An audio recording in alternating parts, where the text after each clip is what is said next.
Good morning, ladies and gentlemen. Welcome back to another episode here on European Confessions.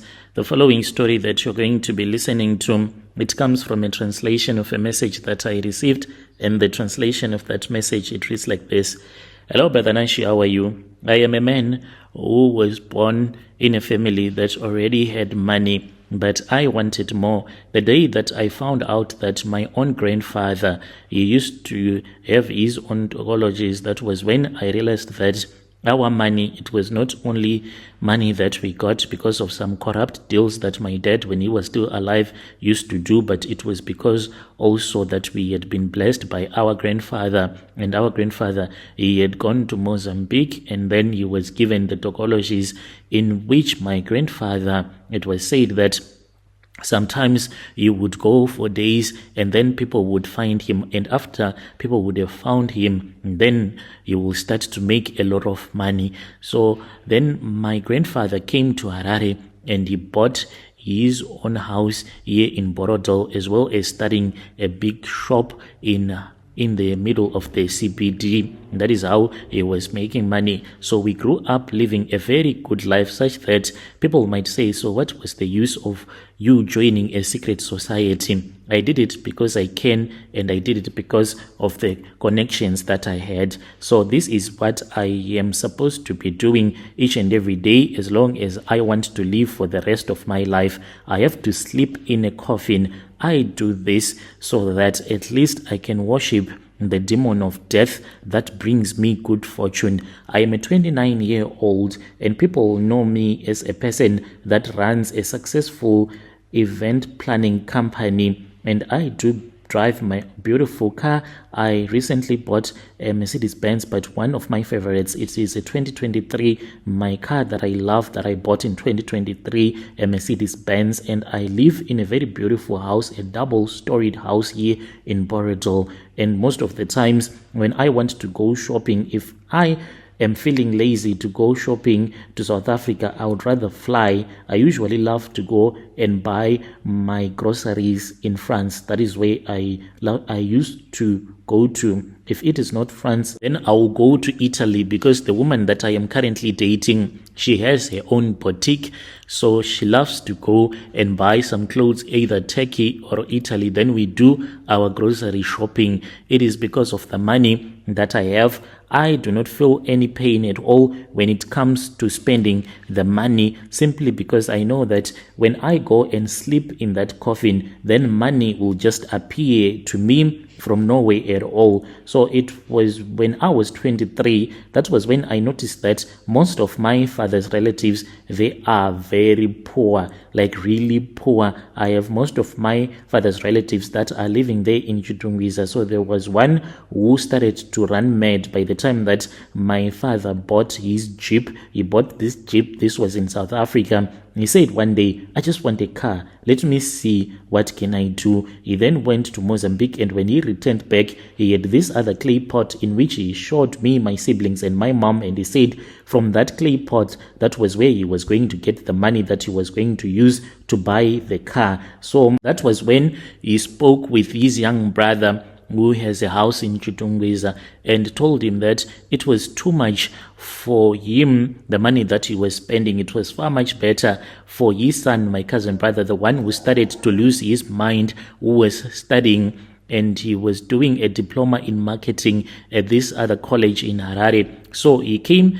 and he started staying with us. My mission that my father had given to me was that each and every morning I was supposed to give him $2, but these $2 I was supposed to go into the bedroom, and sometimes I would even see my parents busy making love, for that was part of the ritual. I was supposed to see what other kids are not supposed to see their parents doing, making love. They would wait for me until I would have entered into their bedroom. Then they will start to sleep with each other, not underneath the blankets, but they would have removed the blankets, and I would watch them. After I would have watched them, then I would get on my knees and take that clay pot that would be underneath the bed, and then I would find out that there will be money there, $2 to be specific. That was the money that my father will take and wipe his manhood, and then I had to dry the money and give it to my cousin brother so that he can use it to catch a taxi. And that is what I did until the time when he returned back to Chitungwiza. When he returned back to Chitungwiza, he started to lose his mind since he had graduated. My father was the one who even suggested that maybe there was someone who had made him to be sick, and then he passed away. Fast forward, I met this other old high school friend of mine, Leroy, who was also already part of an occult group. He was also born and raised in Borodol, but he had gone to Nigeria. The wife was a doctor. She was a Zimbabwean who had studied medicine in South Africa, and at that time she was working for a company that is called Doctors Without Borders. She was stationed in Nigeria for a brief period of time. Whilst he was there, that was when he said he joined a secret organization in Nigeria. We met when I had gone to Avondale for some drinks, and then I saw him and I said, "Oh, Leroy, what's up, man?" Then we started discussing and we spoke. I told him, because he's that type of a friend that I will never hide the secret, like everything that I have told you so far. I told him everything, how my brother had passed away and how we had discovered that our grandfather, he used to have his tokologies that he had gotten from Mozambique. He told me that he was also part of a secret society like Illuminati or what. I asked him and he said, "No, not like that, but you can call it whatever that you want." That was when 2 weeks later he told me to meet him near Semi Levy's village. It was at midnight, and then I went there. I was driving my own car. We left it at that spot and I got into his black Land Rover, and then we went to this other house. There were 3 other men. And then we drove for hours until we got to this other mansion, almost in the middle of the forest. It was in a farm, a very beautiful mansion. And then that was when I was told that in order for me to become part of that secret organization, the men that were there with me, they were supposed to dehumanize me, not to make me like a man, but like a woman. I said, "No, I can never do that," but he brought out a lot of lubrication and he promised me that it was not going to be painful. That was the most important part for me to start this journey as an occultic member, and I had to sleep with those men. They slept with me, as painful as it was. And after that, I was given a black robe, a gold ring, and I had to buy a coffin, in which I did, and I was supposed to sleep in that coffin.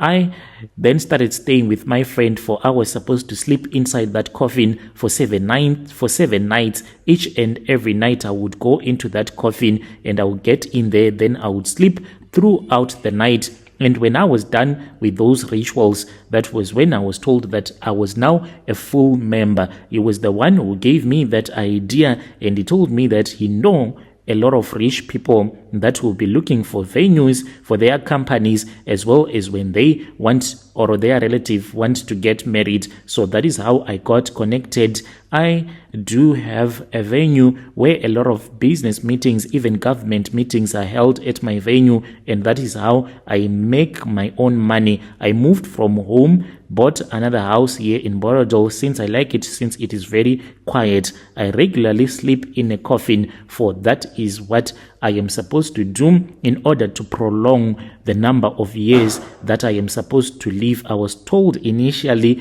when I got into the cult that I was only going to live for 4 years, but now I have lived for a very long time, and I have a plan to live until I am about 50 years old. That is how I make my own money. So my advice to other people is that if it runs in the family, do not fight it. The reason as to why most of the people are poor, it is because their ancestors, they used to have these tokologies. And if your ancestor had a tokology, and if he got rich by using a tokology, you are never going to get rich by going to church. Rather, you will only be going to church to donate money to the pastor. So you just need to make a research and see if in your family, if there was anyone who was using a tokology. Call out to those tokologies so that they can come to you and then they can assist you. You will see that you will start to live a good life. What does it hurt to sleep in a coffin knowing that your finances are in good shape? Dear listeners, right there was a message that was sent to me by one of our brother. That was the translation. Strange things indeed they do happen in this world, sleeping in a coffin for the sake of money. Hey,